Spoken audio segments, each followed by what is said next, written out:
another gentleman who is no stranger to me, my good friend Donovan White. He is the director of tourism, and this is a product that definitely attracts a lot of tourists. And so we are so pleased to have him join us on set. I was watching him on television just the other night making a major announcement, and I was like, yes, you go, boy. Donovan, you stood there and you built us up, and we were wondering what the hell you were coming with. You invited the Minister of Tourism on the stage, and you still did not say what was happening. And then eventually, when you couldn't hold it any longer, you announced that Usain Bolt is the newest ambassador representing the tourism out of Jamaica. Yeah. What a big announcement, what a big moment that was. Take us back to when it happened and how you felt being the one presenting it. Well, first of all, Richie, it's good to see you. Yeah, man, same here. You're looking well, my friend. Thank you. You too, bro. I saw you with my other good friend Bill Edwards the other day, Yes. doing some fun things. Oh, yes. I think I'm going to have to check him out for Father's Day. Yes, you should. Look at the shirt I'm wearing. Oh, I see it. I see it. Which is why I say I'm going to check him out for Father's Yes. Day. But no, last Thursday evening was a marvelous event. It was one of the many events we have orchestrated as part of our celebration of 70 years of the Jamaica Tourist Board. The announcement of Usain Bolt as our global ambassador for tourism is one that has been coming for some time. I certainly believe, as the head of the organization, that Usain represents everything that is great about Jamaica, everything that is good in the world. He is truly a unique and an unusual human being in many respects. To have that kind of star power associated with Brand Jamaica, the way we want to project Brand Jamaica, is a match made in heaven, we believe. And we're happy to have him on board. We are working as we speak to complete our first marketing campaign with Usain, Okay. which is scheduled to be launched this summer. I won't say what date, Yes. but it will be a poignant date in the summer. Fantastic. I'm looking forward to hearing more and talking more about this partnership, but I'm very happy. And, as Usain even himself indicated, it's almost like he was saying this should have happened a long time ago. Absolutely. And I agree with it. Yes, I but absolutely it has agree with happened it. now, Yes. and we can celebrate that fact. Yes. Now, I know that Reggae Sumfest pulls in people from all walks of life and from all over the world for our music and our culture. How are you making sure that you increase your visitor arrivals from different markets? It's not just people from America or from Canada that are coming here. No. And a part of why they're coming from other parts of the world, I suspect, is based on the marketing that you are doing yourself. Absolutely. Yes. And let me answer you from the platform of what happened last year. Last year we estimate that some 43% of all arrivals into Montego Bay the week of Sumfest came for Sumfest. We also estimate that they spent just about 25 million US dollars during that week. That's phenomenal in and of itself for the economy and for the city of Montego Bay. You asked the question about where we are positioned in Jamaica with a festival like this. Yes. We have taken a very deliberate approach at market diversification over the last 3 years. And we did that because when you have 70% of your business coming from one space, it's a dangerous mix. Because if something happens in that one space, you are faced with several challenges that you can't immediately fix. And so we've been on a journey to broaden our market size, which means that we want to bring people to Jamaica from more places so that we will have less dependent in terms of market share on any one market and create more markets coming to Jamaica to enjoy all the benefits of our tourism product. And so we've been very focused on Latin America, which is a growing space now for us. Last year, we re-engaged LATAM Airlines to fly from Peru. Yes. This summer, Copa will go move their service to Daly, to Montego Bay, 7 days a week, and 5 days a week into Kingston. We have engaged another carrier, which I can't name yet, Okay. because I'm embargoed to say the name. What I can say is that we have a new carrier that will come out of Latin America to Jamaica this October. Wow. Yes. And we have a charter carrier which will be running 10 weeks of service from Ecuador to Montego Bay from June until August, which includes Sumfest. So that's a huge market space for us. There's over 650 million people that live in Latin America. That's twice the size of the population of the United States. People don't realize that. Yeah, huge. And they're only 2 hours away. Yes. 4 hours if you're coming from Lima. 2 hours if you're coming from Bogota. An hour and 20 minutes if you're coming from Panama.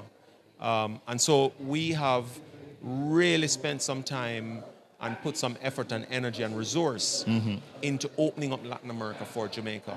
And one of the reasons for it is events like Sumfest. They are very, very, very engaged with our music and our culture. I have been there on countless occasions in different parts of Latin America. And reggae and dancehall is a staple delivery on radio, at events, at parties, in nightclubs. And the people sing it. People can't speak a word of English.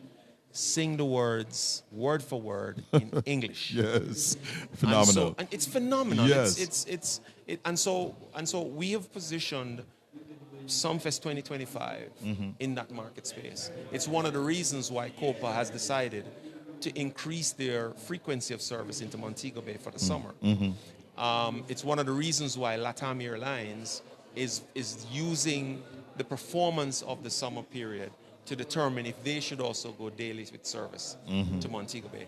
So we're very well engaged in that market. The other market that we have been very focused on and we believe has a good grasp of our culture and the product that we have to offer within tourism is the Indian and the Asian markets.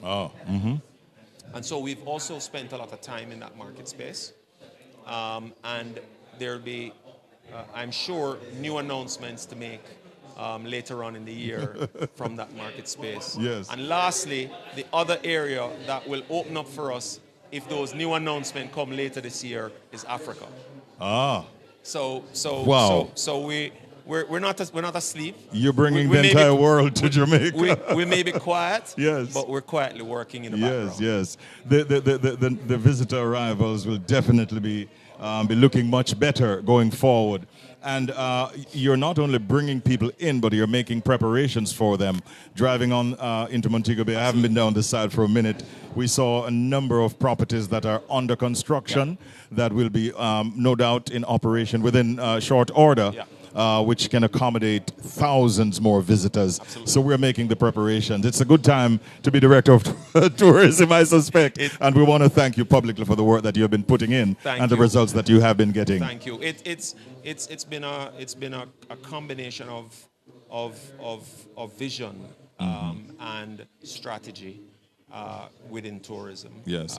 This what you're seeing, the evolution of what you've seen in tourism didn't just happen because it happened.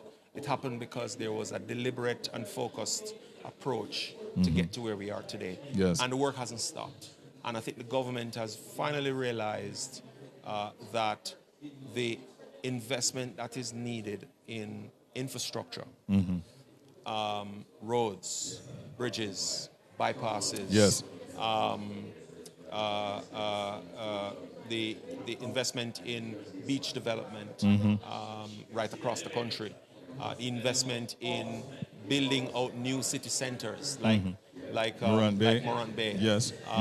These are critical infrastructure that's needed not for tourists, for citizens of Jamaica, Because if citizens of Jamaica have and appreciate the kinds of infrastructure that is being proposed and in fact being financed Yes. to go in place, then visitors will feel even safer and feel even more acclimatized to come to Jamaica and partake in what the locals do. Because at the end of the day, that's what they want. Yeah. They don't want to come here and sit in a resort for 7 days or 8 days. They want to come to Jamaica.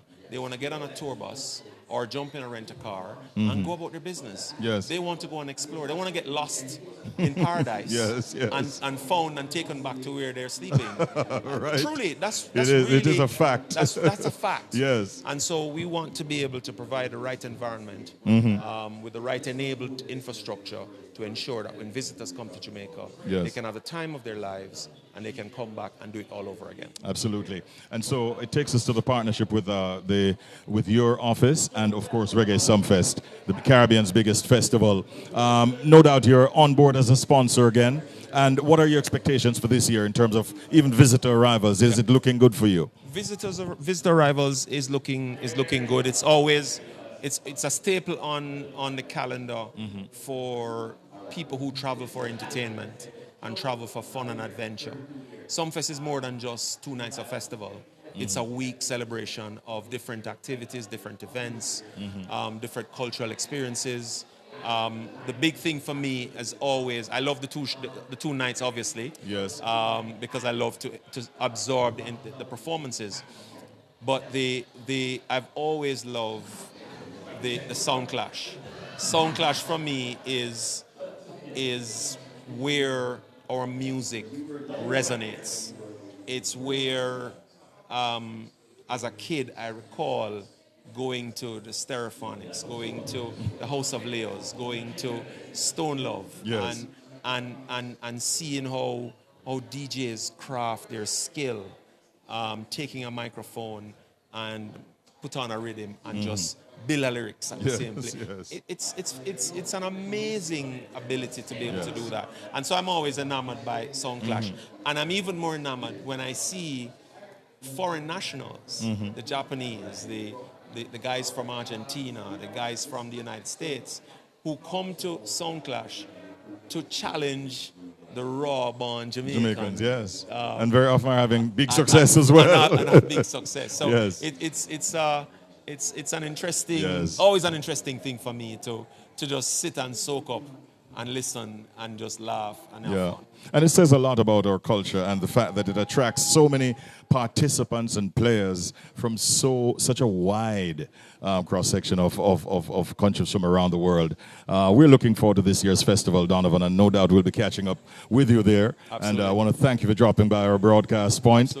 Congratulations again on all the successes. Every time, and my blessings, friend. my brother. Good to see you. All right, man. All right. Donovan White, ladies and gentlemen, the director of tourism here in Jamaica. Very important man in that office.